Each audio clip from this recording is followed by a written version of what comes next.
MLA बनो और MLA के बाद मंत्री बनो और मंत्री के बाद फिर मलाईदार उनको मंत्रालय मिले जिसे खा के वो आपकी सेवा करेंगे। ये सबसे बड़ी जननी जिसे हम मां कहते हैं, जिस समाज में उसका सम्मान नहीं होता वो समाज कभी तरक्की नहीं कर सकता। और ये कोई भावनात्मक भाषण नहीं है, बात नहीं है। इसको मैं अपने शब्दों में कहता हूं कि जो दुनिया का सबसे बड़ा सच है और उस सच को अगर एक शब्द में आप परिभाषित करें, सिर्फ एक शब्द में, उस पे कोई डिबेट ही नहीं हो सकती दुनिया में। हर बात पर डिबेट हो सकती है, सिर्फ एक ही शब्द है जो सबसे बड़ा सच है और सच का नाम है मां। उस पे कोई डिबेट ही नहीं हो सकती, बाकी चीजों पे डिबेट हो सकती है। इसलिए हम जब जब उससे कटे हैं तब तक हमारा अस्तित्व खतरे में आया है। इसलिए मैं आज के युवाओं से कहता हूं कि जो साइंस की बहुत बात करते हैं, जो साइंस के माध्यम से बात को समझना चाहते हैं, जिसको आज हम साइंस कह रहे हैं, हजारों हजारों साल पहले उसी को सनातन कहा गया है। और सनातन का मतलब कोई पूजा पाठ नहीं होता, कोई मंत्रों का उच्चारण नहीं होता। सनातन इस सृष्टि को कहते हैं जो अटल सत्य है, अनंत सत्य है। चाहे वो सूरज हो, धरती हो, पानी हो, वायु हो, आकाश हो, ये सदियों हजारों साल से, जब से ये ब्रह्मांड बना है तब से है। और जब तक ये भ्रष्ट रहेगा तब तक यही पांच रहेंगे, कोई तीसरा चौथा नहीं रहता। लिहाजा मुझे खुशी है कि भोपाल में यूं तो बहुत मूर्तियां लगी हैं, खूबसूरत शहर है, लेकिन 70 साल के बाद आपके शहर में वीर सावरकर की ये दूसरी मूर्ति है। आखिर ये मूर्तियां लगाई क्यों जाती हैं? मूर्तियों का भाव क्या होता है? बहुत सारी चीजें सड़कों के ऊपर, एक्सप्रेसवे के ऊपर, कहीं मस्जिद बनती है, कहीं मजार बनती है। न मजार बनाने के पीछे कोई मजहबी मानसिकता है, न मस्जिद बनाने के पीछे कोई मानसिकता है। वो इस राष्ट्र में लैंड जिहाद करने का एक हिस्सा है। ये मूर्तियां जब जब बने, आप सोचे कि इन मूर्तियों के पीछे की मनोदशा क्या है? आखिर क्या वजह है कि इस देश को 1966 28 मई को सावरकर जी ने प्राण त्यागे और 66 से लेकर 2022 तक इस देश को सावरकर का नाम लेने में इतना समय लगा? क्यों हमने भारतीय राजनीति को सत्ता प्राप्त करने और सत्ता प्राप्ति के बाद उस पद पर बैठ करके अपना घर, अपना समाज, अपनी जाति का सिर्फ नाम रखने के अलावा कुछ नहीं किया। लिहाजा आपके घर में कैलेंडर कौन सा टंगा हुआ है, इससे आपके घर की सोच बदलती है। और राष्ट्र में किसकी मूर्ति लगी है, उससे राष्ट्र बदल जाता है। आप कह सकते हैं कि मूर्तियां लगाई जाती हैं उन्हें याद रखने के लिए, मैं नहीं मानता ये बात। मूर्तियां इसलिए लगती हैं ताकि आपका समाज, आपके लोग उस मूर्ति के बारे में हर दिन सवाल करें, ये कौन है, इनकी मूर्ति क्यों लगी है, क्या इन्होंने ऐसा किया था कि जिनके कारण हम इनको याद करें। ये दुर्भाग्य है कि ऐसे ऐसे लोगों की इस देश में मूर्तियां लगी हैं जिनका नाम लेना भी मैं मुनासिब नहीं समझता। इसलिए मूर्ति लगने से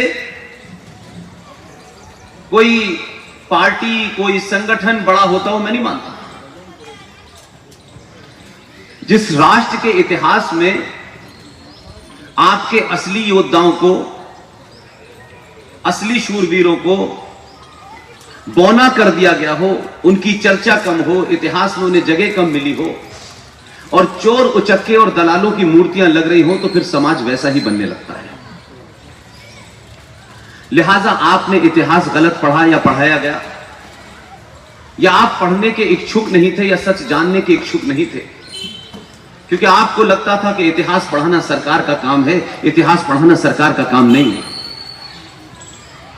भारतीय सनातन परंपरा में हमारे यहां ओरल इतिहास होता था, लिखित इतिहास नहीं होता था। लेकिन हम जब से लिखने लगे तब से हमने घालमेल किया। लेकिन खुशी है कि एक लंबे कालखंड के बाद आपको अपने होने का बोध हुआ और यादव, ठाकुर, बनिया, ब्राह्मण, दलित, महादलित, महापिछड़ा, इस कुंठा और इस बीमारी से आप बाहर निकले और आप जब सनातनी हुए तो 2014 पैदा हो गया। तो आप अगर सनातनी होते तो चौराहों पे, सड़कों पे न रितेश पांडे की मॉब लिंचिंग होती, न हर्ष यादव की होती, न निकिता तोमर को सड़क चलते बीजेपी के रूल में कोई गोली मारता, न कश्मीर में 2500 कश्मीरी हिंदू पंडितों का उनका उपासना और उपासना की पद्धति के कारण सामूहिक हत्या होती, न बंगाल में रेप होता, मर्डर होता, न उत्तर प्रदेश के 23 जिलों से एक भी हिंदू भागने पे मजबूर होता। क्योंकि आपने जिस व्यवस्था को जन्म दिया उसमें आप यादव थे, ठाकुर थे, बनिए थे, महाबनिए थे, सरयू पारी ब्राह्मण थे, जमुना पारी ब्राह्मण थे। आपने इतनी उसको दूर तक तोड़ा कि आज आप चौराहे चौराहे पे पिटते हैं, मारे जाते हैं। लोग कहते हैं मेरी जाति का है, मुझे क्या करना, वो फला पंथ का है, मुझे क्या फर्क पड़ता है। मेरा पंथ, मेरी कम्युनिटी, मेरा मोहल्ला तो सुरक्षित है। अगर आपको अपना मोहल्ला, अपना पंथ, अपना घर सुरक्षित रखना है तो याद रखिए, अगर घर सुरक्षित रखना है तो मोहल्ले के अंदर कोई जिहादी न घुसे, उसकी जिम्मेदारी पूरे मोहल्ले की है। और मोहल्ले को सुरक्षित रखना है तो उस जिले में कोई ऐसा आताताई अधर्मी जिहादी ना आए, वो पूरे जिले की जिम्मेदारी है, फिर राज्य की जिम्मेदारी है, फिर देश की जिम्मेदारी है। आपने देश में कोई जिहादी न घुसे उसके लिए फौज लगा रखी है, कोई आक्रमणकारी आपके देश में न घुसे उसके लिए फौज लगा रखी है। फौज का काम इस देश की रक्षा करना है, फौज का काम आपके मोहल्ले की रक्षा करना नहीं है, मोहल्ले की रक्षा करना आपकी जिम्मेदारी है। इसलिए इस मकानों में कौन रहता है, कितने ब्राह्मण हैं, कितने ठाकुर हैं, कितने बनिए, ये महत्व नहीं है। मेरी निगाह में सब सनातनी हैं और सारे सनातनी एक ही बार एक ही सोचेंगे कि ये हमला हमारी पहचान के ऊपर है, ये किसी ब्राह्मण, ठाकुर, बनिए, यादव के ऊपर नहीं है। इसलिए जब आप सामूहिक तौर पर सोचते हैं तो भोपाल के अंदर एक कॉलोनी में सावरकर की मूर्ति लग जाती है। ये कोई नहीं पूछता है कि सावरकर की जाति क्या है, किसी ने नहीं पूछा। इसलिए इस देश में अभी कोई आए नहीं, अभी तो एक मूर्ति गुजरात में लगी जिसे आप स्टैच्यू ऑफ यूनिटी कहते हैं। अगर ये 50 साल पहले लगती तो ये जो बिखराव हुआ देश का, ये जो अलग अलग किस्म के विचारधाराओं ने इस देश को तोड़ने की कोशिश की, शायद उसमें कुछ कमी आती। इसलिए सिर्फ गुजरात में कोई स्टैच्यू ऑफ यूनिटी लगी,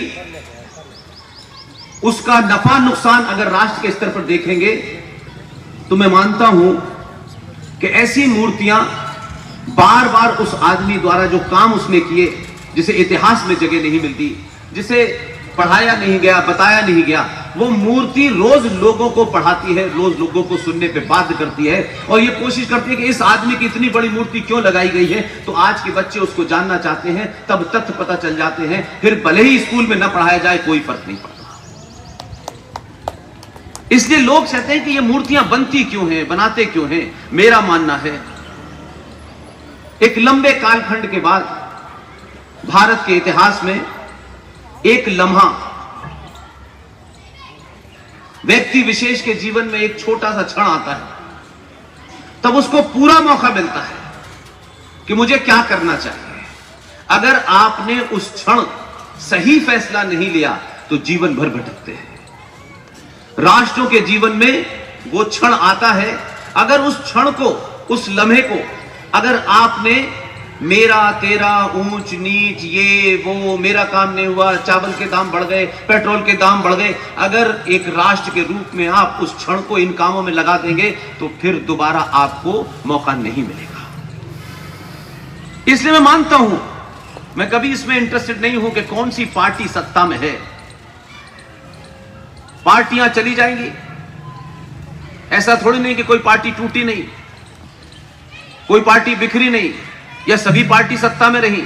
सत्ता एक बहुत छोटा सा कण है, लेकिन हम तमाम सारे लोगों के एमएलए बनो और एमएलए के बाद मंत्री बनो और मंत्री के बाद फिर मलाईदार उनको मंत्रालय मिले जिसे खा के वो आपकी सेवा करेंगे। लिहाजा आपकी जिम्मेदारी ज्यादा है, आपके पास सबसे ज्यादा ताकत है। आपसे ज्यादा ताकतवर कोई नेता, कोई प्रधानमंत्री नहीं है। आपकी ताकत से लोग प्रधानमंत्री और मुख्यमंत्री बनते हैं।